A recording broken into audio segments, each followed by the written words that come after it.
Ako si založiť kontaktné šošovky? V tomto videu sa to dozviete. Ja konkrétne mám tieto 12-mesačné s tým, že som ich už otvorila na predošlé natáčanie, takže ich zrejme budem používať celý Halloween, takže tento Halloween sa poniesie zrejme v tejto zelenej.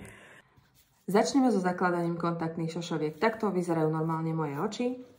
A čo vlastne ja robím, aby mi tie oči nejako neslzili alebo nebolo to nejaké dramatické pri tom zakladaní kontaktných šošoviek, tak si tú šošovku dám takto na prst, s tým, že to má vyzerať ako taký kališťok.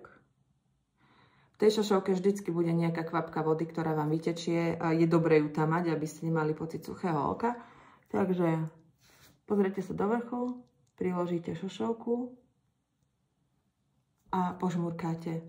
Šošovka vám úplne bez problémov sadne na to oko. Šošovky sú veľmi jemné, úžasné, nevyskakujú z očí, teda aspoň mojich. Mala som aj šošovky, ktoré proste som aj trikrát mi vyskočila z oka, kým som ju založila. Toto je vždycky na prvú šupu, takže som s nimi veľmi spokojná. A ak by vám šošovka nesedela, alebo ste mali nejaký nepríjemný pocit, čo pri týchto určite nebudete mať, lebo sú úplne úžasné, ale môžete si s ňou takto ešte pohýbať, aby ste si ju dali na správne miesto. Takže založíme si aj tú druhú. No, som taká nemotorná. No. Pozrieme hore, natiahneme viečko, priložíme, pozrieme dole, požmurkáme. Žiadna veda. Vždycky vám vyjde kúsok tej kvapky von, takže si to len takto utreme. A voilà. Mám kontaktné šošovky. Dúfam, že vám to pôjde tiež tak super. Treba dodať, že keď si zakladáte šošovky, vždy odporúčam si ich namočiť do tohto čistiaceho a zvláčňujúceho roztoku, aby boli fakt v očiach jemné. Šošovky, aby dlhšie vydržali takto zapečatené, sú namočené v takom solnom roztoku a mohli by vás v oku rezať. Takže určite na 4 hodiny si ich namočíte do tohto roztoku. V krabičke k tomu je takéto puzdierko.